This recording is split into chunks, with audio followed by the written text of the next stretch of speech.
Hello and welcome back to the Randomly Generated Yes. History Club, We're where back. three non-historians still aren't historians. I have failed my exams. I've been doing an Open University history credit, and they've just listened to this and failed me. Yeah, It's it weird. didn't go well. It's weird being back. It's after weird being all back. those things that happened in September. I isn't know, it? Yes. here now in the day that is October. Yes. This is definitely the 3rd of October. Yes. When we're recording it.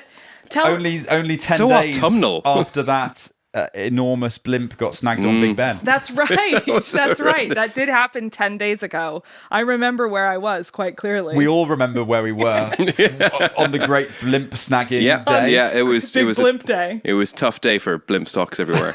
And what was your favorite thing that happened? My favorite thing that happened in the month of It was the September mole that- people. 2023? You were saying that it's the mole people. The wasn't it? month that has just gone, Yes.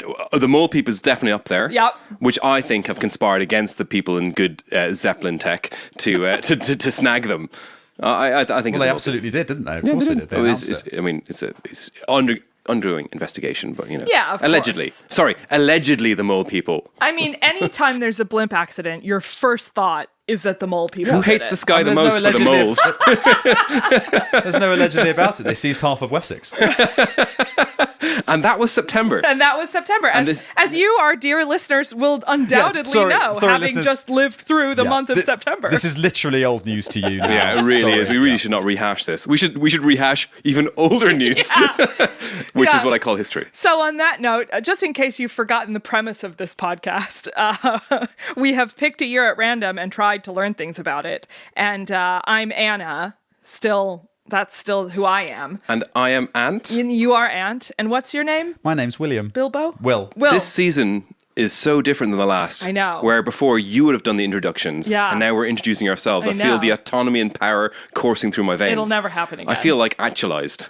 I feel seen. How do you feel about our decision not to replace Will in the off season?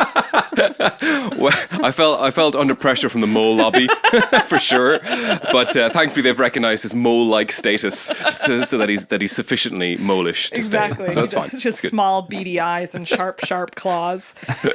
So anyway, this week we are talking about. We've chosen a really good one. No, sorry. We have been presented with a really good year to kick off season/series 2. It is the year 32 BCE. So, yep, that's Yep. a time that happened. It is one of the good ones. Guess who we're going to be talking about. Let's give our 3-word preview of what we're discussing today. Sure. Ant? This ain't Rome. This ain't Rome. Ooh, okay. Yeah. Wow. Good. There was other history, by the way, which we I didn't don't believe discover. that. Will?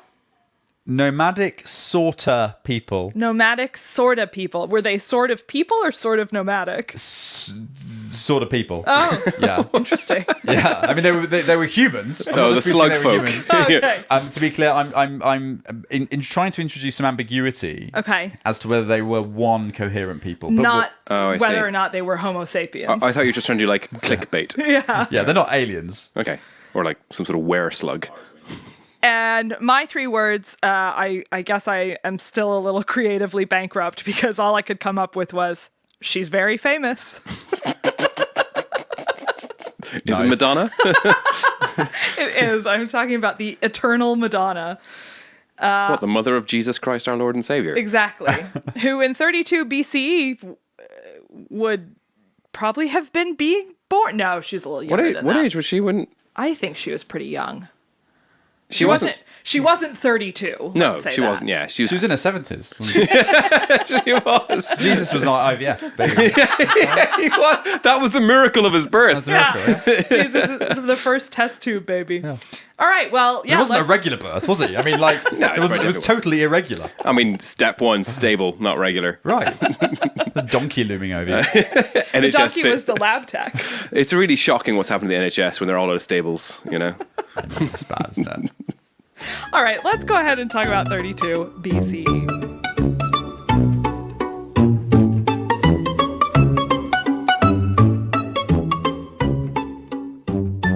All right. I'm going to go first today. I'm talking about somebody who's very famous, and she's a woman, which in history narrows it down to a pretty short list. And so today I'm talking about the one and only Cleopatra. Of course. Have you heard of her? I only know of her from the Katy Perry music video. Well, that's the entirety of what I've based my research on, so that's good. She had a wolf, didn't she? Did she? No, you're thinking of Shakira. Oh, right, yeah, that's right. Yeah. So obviously Cleopatra is one of the most written about people in history, and I'm going to talk, this is going to be a whistle-stop tour of her life and loves and death. So here we go. I'm going to start not in 32 BC, but in 332 BC. Can I just, later on, can we look up what a whistle stop is? Yeah. Originally. Yeah, I think Isn't that a train thing? Yeah, it was like a way of the presidential campaigns in the 1800s. They would campaign on the back of a train, and then like the whistle stopped like everywhere the train stopped. It was a short People stop. would come Yeah. over to... I think so. Yeah, I'm pretty sure that makes sense to me. I think it's train related, yeah. Yeah, let's Toot just give toot it all aboard kind of thing. Quick Google. Because like a non-whistle stop would like be a big town. Yeah, a style of political campaigning where the politician makes a series of brief appearances or speeches at a number of small towns over a short period of time. It comes from that era. Yeah, because they'd usually like just be in a railroad car and they just keep driving along. Return to Egypt. Okay.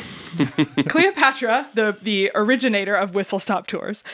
No, in 332 BC, Alexander the Great invades Egypt and puts his general Ptolemy I on the throne, thus establishing the Ptolemaic dynasty. And this would be Egypt's last dynasty, and Cleopatra is essentially its last ruler. So she initially came to power alongside her younger brother, Ptolemy XIII, because this dynasty had a tradition of sibling marriage, which we don't love, and co-ruling amongst siblings. But Cleopatra is a pretty good ruler. Wait, sorry, what? I sort of glazed over and...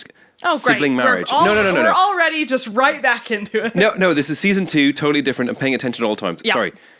I didn't click to what you're saying. I thought the siblings would marry people. No, They would marry each other and then be co-rulers. Right. Yeah. Well, you've got to keep a pure bloodline, haven't you? Super pure. It gets cloudy pretty quick. But Cleopatra... All these webbed feet everywhere. Cleopatra famously had web feet. No, she was good. She kind of separated herself from her brother as much as possible. It's also possible that they weren't actually married, but she did good things with the economy. She increased tax revenue. She built temples, and she just generally gets on with being pretty competent. And in her eyes, she's the only ruler. But her brother doesn't want to give up the throne that easily, and eventually the falling out between them becomes so severe that Egypt descends into a civil war. And Julius Caesar arrives to step into the vacuum because Egypt at this point is a client state of Rome. And he steps in, gets in the middle, and tries to get them to reconcile, but Ptolemy isn't having it. And long story short, Ptolemy is defeated, and Caesar declares Cleopatra and another younger brother co-rulers of Egypt. Okay. And that was the end of her involvement with Julius Caesar. Except not. So we all know that Caesar and Cleopatra had an affair. She apparently charmed him with her wit, though the historian Plutarch suggests that she was her instead, well, sort of, she was bound inside a bed sack What? to be smuggled into the palace to meet him. Right. Because she didn't want her brother to know she was meeting him. Her brother husband. Her brother husband. Yeah, exactly. But they start having an affair. They have a child named Caesarion. And Of section fame. well, Caesarion with an O. Oh, yeah. okay. Thanks for ruining that joke, Anna, with your accuracy. I'm sorry, I just can't let it stand. Caesar doesn't super acknowledge or be public about this fact, but Cleopatra tells everyone that it's his kid, and she's even in Rome in the year 44 BC when Caesar is assassinated, and she's stays there after he dies, trying to get Caesarion recognized as Caesar's heir, but Caesar's will names Octavian instead. More on him later. So Cleopatra goes back to Egypt, has her brother killed by poisoning, as you do, and then elevates Caesarion as her co-ruler. Oh. Her son. Her son, yeah. Got it. So she kills her younger brother, co-ruler, after she's already defeated her other younger brother, co-ruler, co-husband, and now she's co-ruling with her son. The Egyptians were intense during this period, weren't they? Well, yes, and the Greeks really is what they were. So, interesting fact about... She was an Egyptian. Her native language was Hellenistic Greek. Yeah. She was the only pharaoh of the Ptolemaic dynasty to learn Egyptian, though. Which is cool. That's Yeah. good of her. Yeah. Interesting fact about Egypt and Cleopatra. Yeah. Cleopatra lived closer to modern day than she did to the building of the pyramids. Yeah. So the pyramids were ancient in her day. Yeah. And they Isn't were that like, crazy? what are these things? I don't know. Big triangles? Yeah. All right, what's inside them? I don't know. Let's wait Dead till guys? Indiana Jones comes along and plunders them to find out. So yeah. Yeah. That fact is amazing. I really thought you were going to say Cleopatra is closer to Tyrannosaurus Rex than Yeah. T-Rex was to Other great Brontosaurus fact. or whatever. Aliens built the pyramids. Yes. Yeah, of course they did. Yes, of course they did. What was it? Look it up, sheeple. Did you think it was mole people? Careful. They're listening. Yeah, the people in Wessex are not going to be happy with this. All right, so the next man we have to define Cleopatra by is Mark Antony. And we all know that they had an affair as well. Like I said, she's very famous. It's possible that Cleopatra and Mark Antony met when she was just 14, and Mark Antony would later say that he fell in love with her then, which is, gross. But they definitely reconnected in 41 BC when he is ruling Rome as part of the triumvirate. He summons her to meet him. She plays hard to get. Then she invites him and his officers for this huge banquet aboard her ship. It's classic I always do that. courtship Always do 101. He's super into the banquet. He likes her dinner wares. And it's like, boom, they're in a relationship. That wasn't a euphemism. What are we talking? Like how many spoons? A good fish knife, A lot of spoons. grape tongs. What are those oyster forks? Oh, oyster yeah. shuckers? Yeah, nothing gets me Going like going an like oyster, an oyster shucker. shucker. So she's with Antony for a few years. They have some kids, which he acknowledges, which is great. But he does also marry Octavia, the sister of Octavian, who was the grandnephew and heir of Julius Caesar. So Mark Antony is really bound to Rome through this very official marriage. Right, but okay, he's yeah. also having kids with Cleopatra. And this is where the trouble starts. Basically, Octavian and Antony start to fall out. In around 34 BC, Octavian and Antony engage in this huge propaganda war against each other because Octavian wants to be sole ruler. He doesn't trust Mark Antony because Mark Antony is like openly cheating on his sister. And What a sentence. it's a whole thing. Cleopatra obviously gets dragged into the mix. She's said to have brainwashed Antony with witchcraft and sorcery, obviously. And in 33 BC, Octavian makes a speech to the Senate accusing Antony of, quote, attempting to subvert Roman freedoms and territorial integrity as a slave to his Oriental queen. Oriental? Yeah. Does that have a different meaning then? No, in fact, that's not maybe a quote from Octavian. That is a quote from somebody talking about it. Anyway, whatever. She's bad because she's not Roman. She's a baddie. Is basically what it means. Antony responds by naming Caesarion, who is Cleopatra's son with Julius Caesar, the true heir, instead of Octavian. So he's trying to supplant Octavian as Caesar's heir, even though he's doing it through the son of, it's not his son. Yeah, gotcha.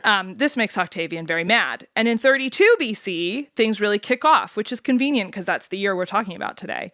The Senate is split in its loyalty to Octavian and Antony, but eventually Octavian seems to gain the upper hand, and 200 senators flee Rome to go join Antony. He and Cleopatra go to Ephesus to gather a fleet, and then she persuades him to officially divorce Octavia. And by late 31 BC, they are in open war. Octavian on one side and Antony and Cleopatra on the other side. This culminates in September 31 when we have the Battle of Actium, a very consequential battle in history, in Roman history. Antony and Cleopatra have the bigger fleet. It's a big naval battle, but their forces have been gradually hit by lots and lots of big defections because the Romans still supporting Antony are starting to be wary of Cleopatra. And it's true that her prime objective in all of this is to defend Egypt. And in fact, during the battle, she basically deserts Mark Antony and sails away on her own ship as an act of strategic withdrawal, which is an effective form of contraception. But Antony notices, because her ship has these like very distinctive purple sails, and he follows her and boards her ship, and together they sail away to Egypt. Meanwhile, the battle just keeps raging on, and for a few more hours at least. Do they have like the drummers like dum dum dum dum dum, you know, to the rowing kind of stuff? Probably, because then they could use the rhythm method. That was good. It was worth it. Totally worth that absolute unnecessary segue. I thought you just wanted to talk about drums. Anyway, Antony and Cleopatra having like pieced out of the battle, it just sort of peters out, and Octavian wins the next morning and gains huge numbers of people who come back to his side. And I know this is a lot, but like I'm condensing her whole life into a few minutes here, so we're getting to the end. Over the next few months, Octavian decides that his next step is to invade Egypt. And there's a period where Cleopatra and Antony try to negotiate with him. She asks that her children inherit Egypt and that Antony be able to stay with her in exile. She offers Octavian money. She sends him lavish gifts.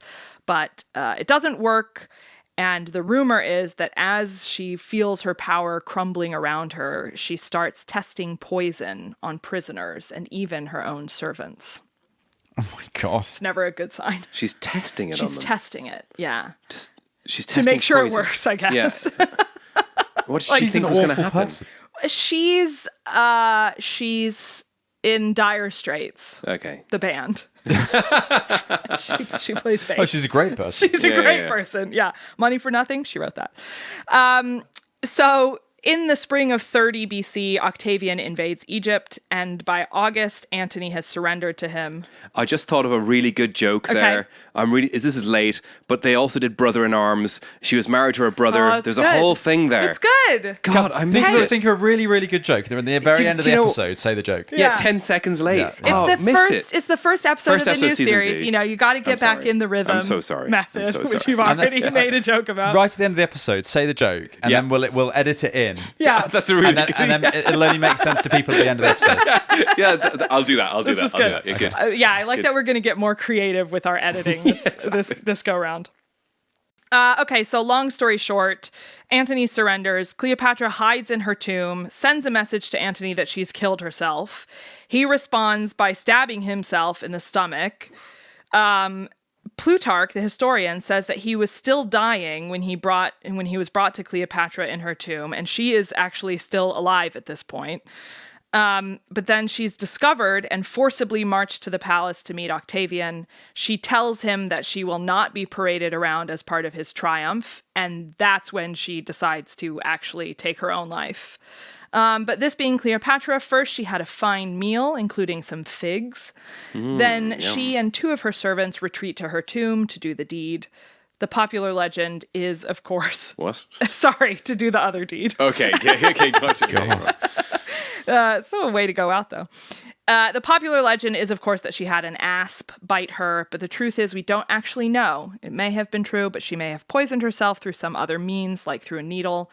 No snake was found with her body, although it's like, why would it be? Yeah, like, there's only one snake in that room. Stick around.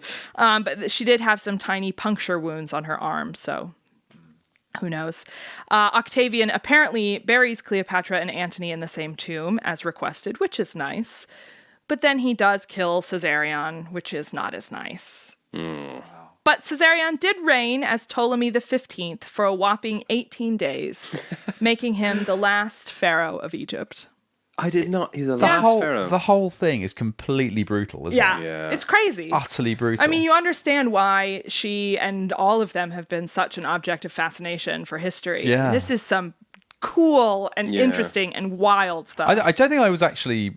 I guess I realise now I wasn't really aware of exactly how that happened. No, I know. Because I feel like I've heard of it. I knew vaguely the ins and outs. But as I was reading about it, it's like... it's so much more in depth and None of this is covered in the Dark Horse music video by Katy Perry. Like, it really isn't. It is actually light on detail, isn't it? It is super light in detail. yeah, that's one thing about Katie. She's big on spectacle and less good on depth. I would say all flash, no substance. And do the Caesars still rule in Rome? The Caesars do still rule in Rome. Wow. yeah. Emperor Silvio Berlusconi. Nope, he's not. He's dead. Nope. Did he die? He did. Yeah, He did die. He did die. Yeah. Okay. Yeah, he died. He died 4 months ago now.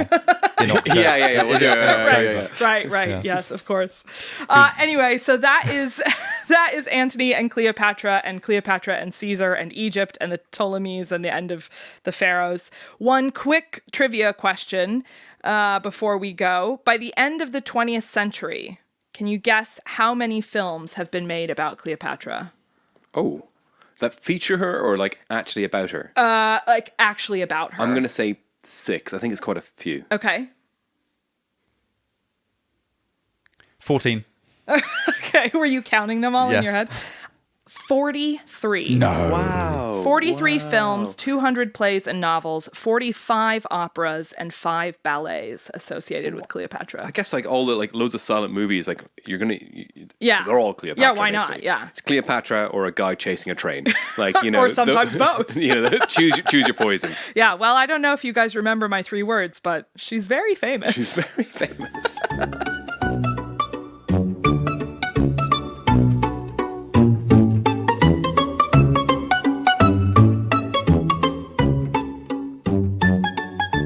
This week, I'm going to talk about the Shaka people, Ooh. who were a huge civilization that lived in an area. Very good milkshakes.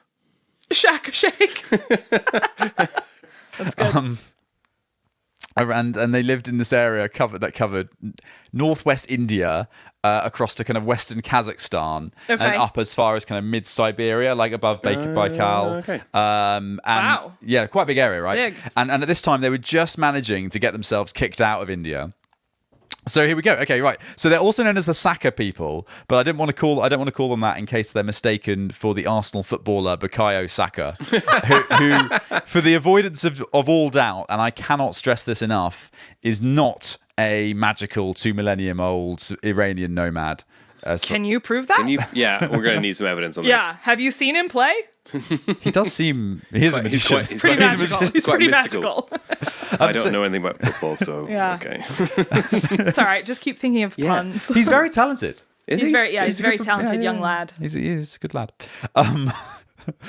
So we don't know that much about these people, by the way. So this will be shorter than your one. Great, because mine was long. Yours was yeah. quite long.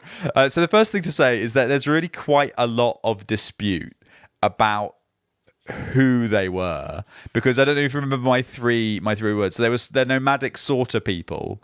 Yeah. In the sense that all the people of the steppe, which is steppe with a PPE at the end. Protective So equipment. STEP PPE. Oh, I thought you meant they just had masks and gloves on. And we're embroiled in some sort of While vicious, standing on the stairs. like illegitimate business dealings with Yeah. the UK government. So all these people a little bit blended into each other at the edges of their nomadic civilization, right? So Yeah. so it's difficult to. But there was most people seem to agree there was this distinct culturally coherent people that emerged about 500 BCE, Okay. and then was present for about 1,000 years or more. Like All in right, this well, sort of- this sort of area. 500 BC plus 1,000 means you have covered 32. Oh, by the way, the thing that happened in this year, Yeah. was that they were sort of encroaching into, they were spreading into Afghanistan, northwest Pakistan, northwest India now, and well, as it is now, and this is the time period when, having been in that area, the Indian other cultures in the area then pushed them out. Yeah. So that was what was going on at the time, which is why it makes loads of sense talking about them in this episode. Absolutely. And you start to find lots of mention of them at that time, so around 500 BC. So there were even some texts that have been found. So it shows that even though they were mostly nomadic, there were clearly centers of population and they're like static bureaucracies of some kind. So people like taking lots of notes. Yeah, good. Love that. Love a bureaucracy. Writing down the taxes. So anyway, I'm coming to the end now of the story about the. Hang on. the All nomads. you've told us so far is that they I'm telling you were a few things. people of the steppes and they liked bureaucracy. Yeah, all right. Yeah, it's the first episode back. Okay. So there's a few things. So a lot of the history we have of them from this time period, which is 32 BC, Yes. comes from Strabo, Oh. Yeah, Strabo. Yes. the Greek-Roman geographer. Yeah. Yes, we've covered him We've before. covered him before. And he, because of his wonderful travels, gave us quite a lot of description of these people. So in terms of their physical appearance, there's also been then quite a lot of genetic analysis done in recent years of those people. And what's quite interesting is that it seems they had almost exclusively European features rather than Chinese or Mongolian features, which ties in with accounts from Strabo about them having fair skin and blue or hazel eyes and red or light hair. Oh, wow. Which is like... So they were Irish? They were the original Irish people. They made it so far away. So they were quite clearly ethnically distinct as well as being culturally distinct. From some of the surrounding peoples at the time. And in case you, by the way, in case you thought that they basically were sounded like nice, normal people, they did just doing their nomadic thing. Sure. For 1,000 years, as you do. Incredible. With ginger hair. They did this. There have been some skulls that have been found from Iron Age cemeteries in South Siberia, and it shows that they did spend quite a lot of time scalping people. Oh, wait, how do you tell that from?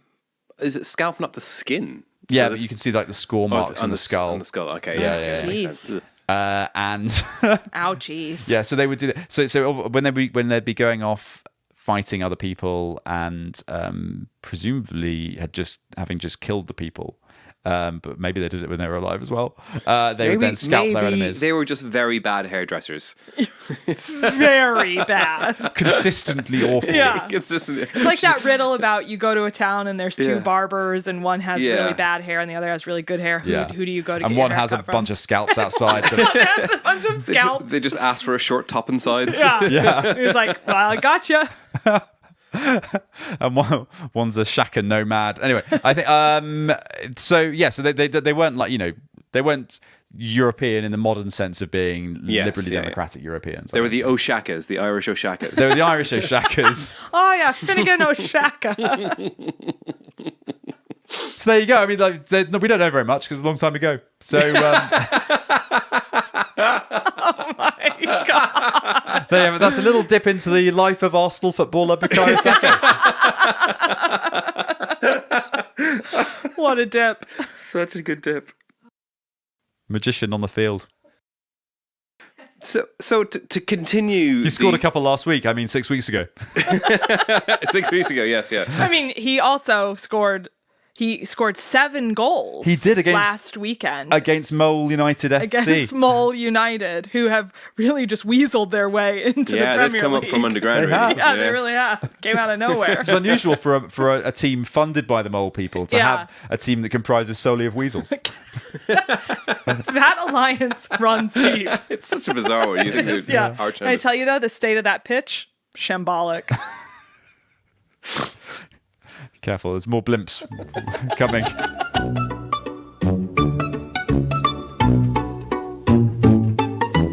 Okay, so for my topic this week, this ain't Rome, and to continue the sort of run that Will has started of history, there's not that much of it outside of Rome. At this time. At this time, Yeah. yes, yeah. And I would say arguably everything that's happened since is meaningless unless inside Rome. True. Yeah. Thank you, Balenciaga, for that. But today I'm going to cover off Mesoamerica or Mesoamerica. Ooh. So this is the region that stretches from central Mexico to North Central America. And it's got this rich tapestry of civilizations, of which the Maya, who I'm going to talk about today, stand out extremely prominently. Maya? Maya? Did I say Maya? Yep. Maya. It's spelt Maya. It's But I, of mea course... culpa. Mea culpa.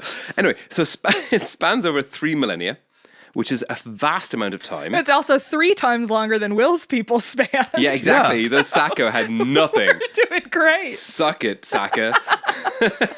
So the Maya civilization can be sort of chronologically broadly divided into sort of three eras, which is the pre-classical, the classical, and what's the third one? Post-classical. Correct. And the classic period is the one that we sort of often talk about. It's lauded for the glyphic texts and these majestic cities, rivers of gold, etc. And that's, the seeds of grandeur were sown much earlier, though, in the sort of pre-classical era we're going to talk about. And specifically, 32 BCE, this is nestled deep within the late pre-classic period. So exactly like Will, nothing super specific happened here. So I'm going to talk vaguely of what could have happened in 32 BC. This is great. I love this. The problem with history, though, is like if you don't write it down, it didn't really happen accurately. Yeah. So all these records are based on archaeology, writings from other people.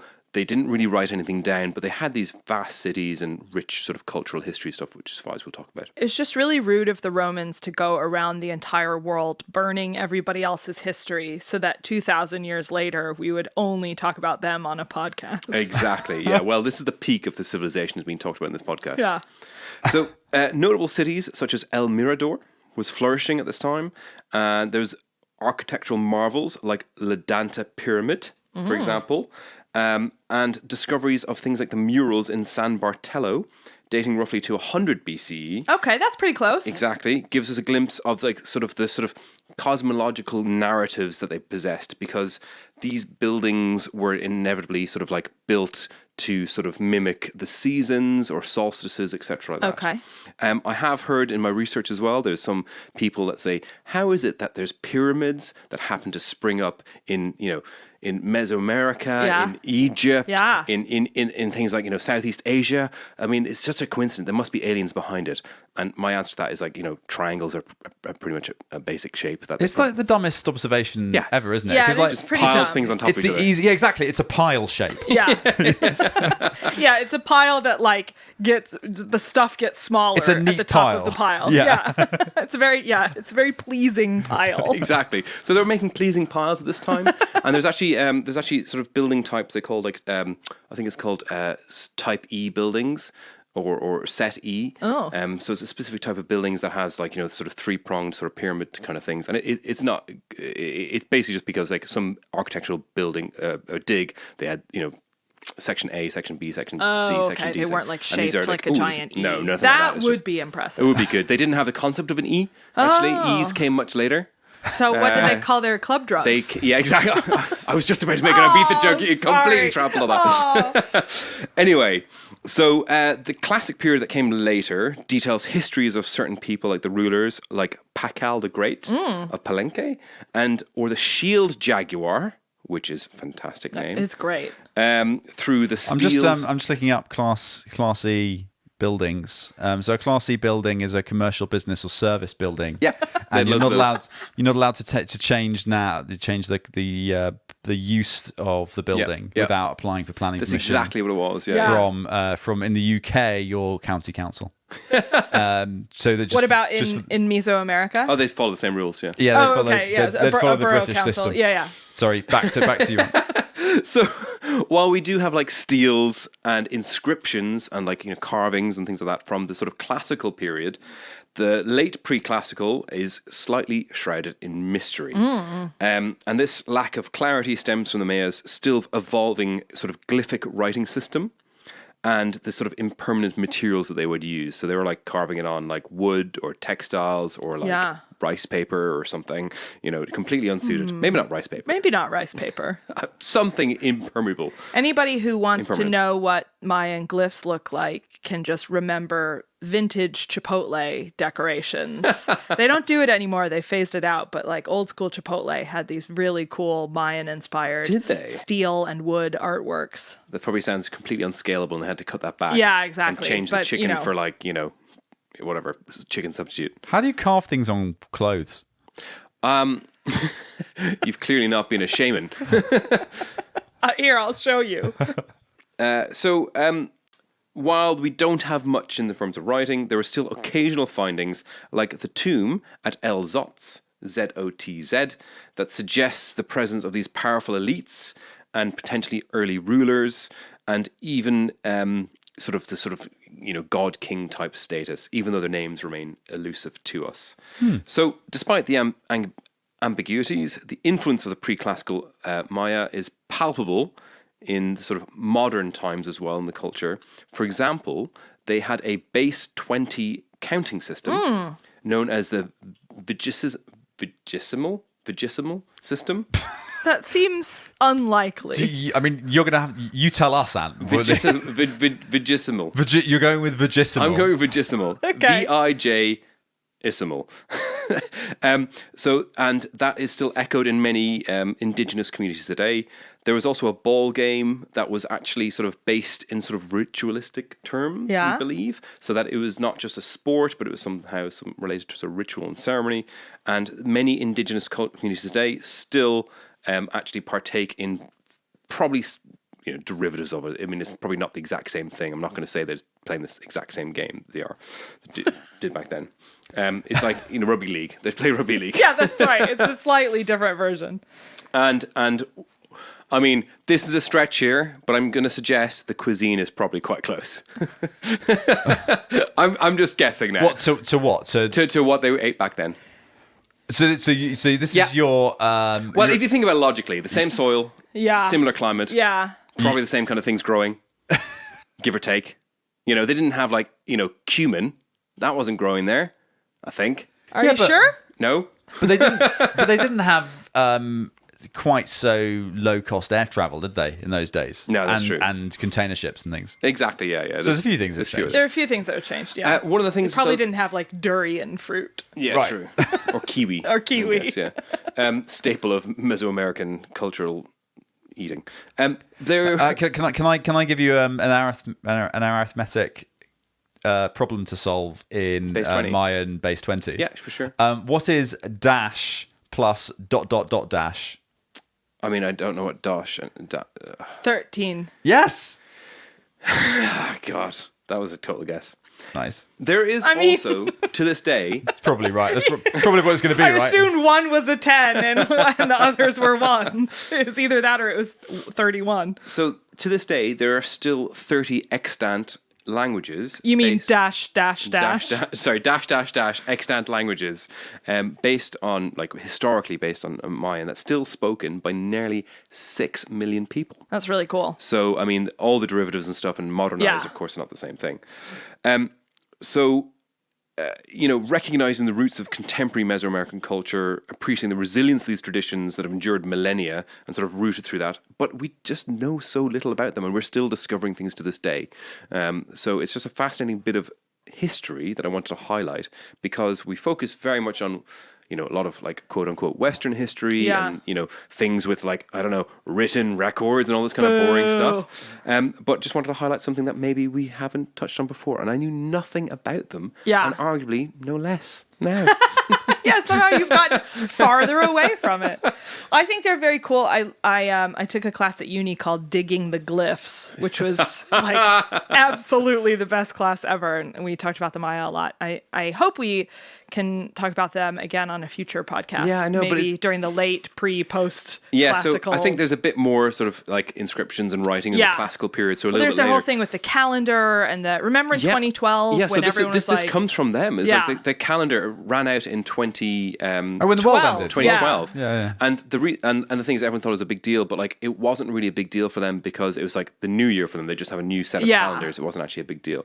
But I mean, their civilization lasted such a long time. I think the sort of classical period from 250 AD to 900 AD, and then the post-classical period, which sort of interfaced with the Aztecs, 900 AD to 1500 AD. Yeah. Which is this is when they're butting up against sort of conquistadors and things like that as well. Yeah. So a lot of atrocities to cover. Don't you worry about that. Oh yeah, we'll get back to the atrocities. But I mean, the history's gonna be whitewashed by the heroics of the Spanish Armada coming across to the Portuguese or whatever. Great. So yeah. Have we talked about the Aztecs yet? Did one of us do Cortez?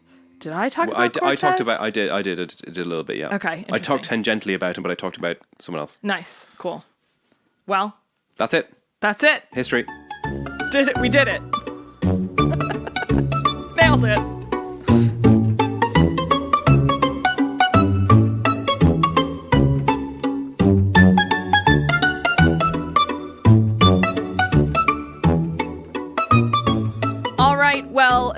for joining us for this first episode of season 2. We are so happy to be back. It's so good. And bringing our nonsense to you. It's just good to have a bit of sort of respite and distraction from the mole people, the travesty of air travel blimps. Just I know. We hope this reaches you safely and that you Yeah. are not cowering in terror from the mole people. And to our new mole overlords, we welcome you. We salute you. Feel free to submit to hijack the random number generator. We'll happily cover any year in your history. Just get in touch. But in the meantime, that's everything you need to know about the year 32 BC, which is famously before the mole came. Exactly, or as it is now known, 2055 BC. BCM. BM. Great. All that's left is to get another year. Yes, that's right. Sorry, I don't know whose turn it is in the Apprentice. It's my turn. It's my rota. turn. And I am firing up the random number generator now as we speak. And while it's firing up, just a reminder, one thing you can do if you like. What can they do? Listeners, one thing they can do. Just one small thing? One small thing. Good. Is they could tell someone about this podcast. Could they shout it from their blimps? If you're in a blimp, just shout it very loudly down at the pathetic plebs below. And do you think we can incite a riot on Oxford Street like other influencers? Exactly. Feel free to incite a riot if you like. Also, if you are on a train, just walk down the train carriage. Pull the emergency stop. And just tell every single person on the train carriage about the podcast. That's your own whistle stop tour. That is your own. Do your own whistle stop tour. I mean, or hire a train. Hire your own train. Not many people do that these days. Yeah. But feel free to hire a train and do that. And anyway, the random number generator is now up and going, and the next year is 1841. All right. Goodness. Oh, that's so much better than I don't have to talk about people that have written nothing down. Yeah. There was so much history then. That's good. I'm excited. We've got 1841. That's great. The 1800s are good. Why didn't we just do a thing where we just did all the 1800s from start to finish? 100 episodes done. I know, that would have been great. Oh. Well, because I'm still holding out for the 1000 BC episode, which is going to be a banger. Absolute banger. That's got to be like a boozy episode. You gotta drink a lot for that one and just like let it rip. Yeah. Well, there you go. As opposed to what we usually do. We'll see you. We'll see you next time for 192 BM. Tell your train friends. Bye.